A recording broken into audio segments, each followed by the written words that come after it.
Mr. Speaker, I'm pleased to announce that as of December 31st, 2025, government has fully repaid and restored the entire 500 million World Bank guarantee, including interest.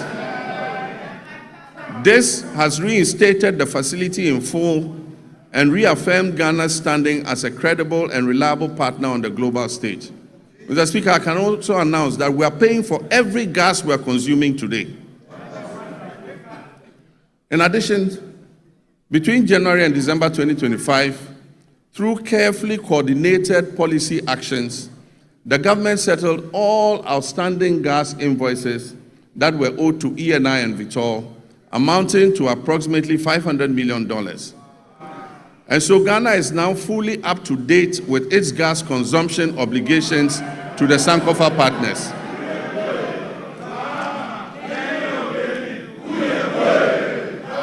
And I'm pleased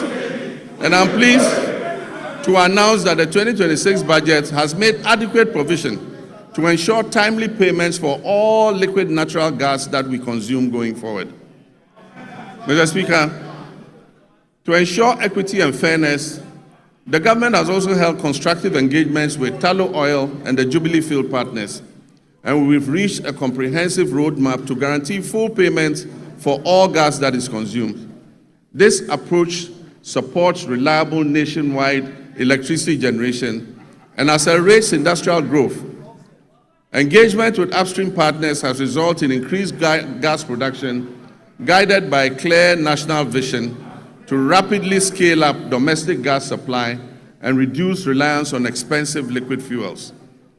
Mr. Speaker, beyond clearing inherited arrears, a robust framework has also been established to strengthen monitor implementation of the cash waterfall mechanism. Another major milestone was the operationalization of the ECG's single holding account, which is overseen jointly by the Ministry of Energy and Green Transitions and the PURC. This intervention has significantly reduced revenue leakages, and it has enhanced ECG's capacity to meet its payment obligations. Cost of power, the government has successfully renegotiated existing power purchase agreements.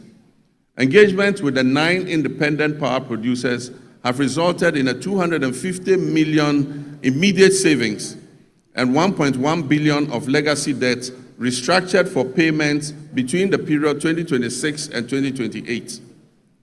These revised agreements will be submitted to Cabinet, and I'm pleased to inform you, Mr. Speaker, will be brought here to Parliament for ratification. Mr. Speaker,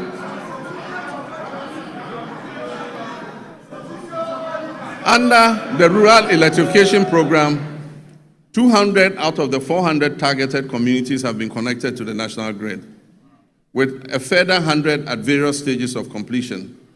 The national electricity access for Ghana today stands at 89.05. We are committed to ensuring that every Ghanaian has access to reliable, affordable electricity. It is worrying that the Electricity Company of Ghana continues to experience high power losses, with reports indicating that around 25% of generated power is lost. To address this phenomenon and anchor the gains we have made, adopting private sector participation, particularly in billing and collection, is the most effective way to significantly reduce these losses. Cabinet has approved the multiple lease method for concessions in the distribution utilities, and work is ongoing to implement this critical reform. Mr. Speaker, the Bui Power Authority has completed an additional 50 megawatts of solar power. In the distributed solar sector, 30 megawatts was achieved through rooftop installations, bringing our total installed capacity to 250 megawatts of solar, and this represents 5% of renewable energy in our entire generation mix. A few months ago, I broke ground for a 200 megawatt solar power project at the Dawa Industrial Zone, with the first 100 megawatts scheduled for completion in December 2026.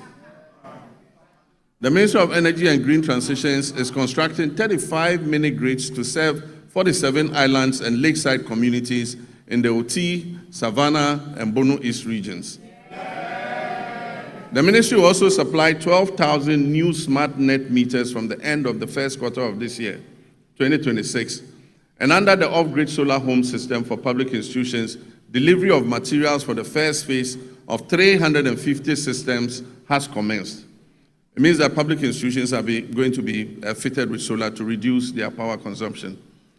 Mr. Speaker, as part of the last mile electrification effort to achieve 99.98% universal access by 2030, the ministry has mainstreamed mini-grids into the National Electrification Scheme. Consequently, a feasibility study for the Afram Plains North District was completed for 100 communities to receive solar power, bringing the total number of islands and lakeside communities in the Afram Plains North and South to 150 that are ready for mini-grid solar electrification. I'm pleased to announce that the African Development Bank has committed to providing $100 million to fund the construction of renewable energy-based mini-grids for these communities. Mr. Speaker, we've signed a memorandum of understanding with the Jubilee and Tenfield partners to commit another $2 billion to additional investment in the Jubilee field. This will include drilling up to 20 new wells, the first wells being drilled in more than 9 years.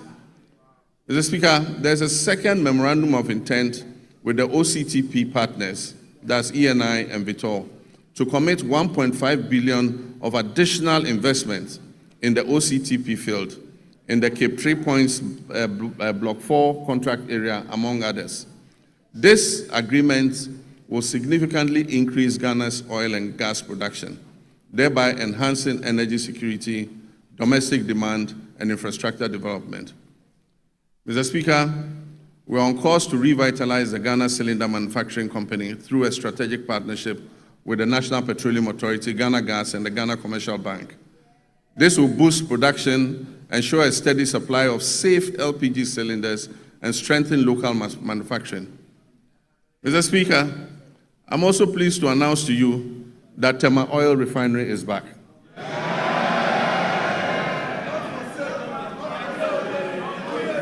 The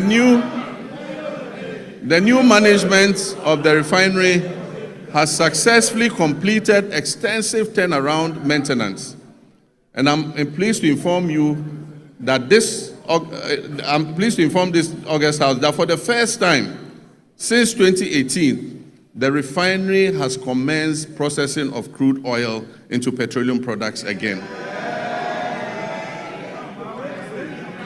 So, Mr. Speaker, let me assure our countrymen and women that the energy sector reforms continue unabated.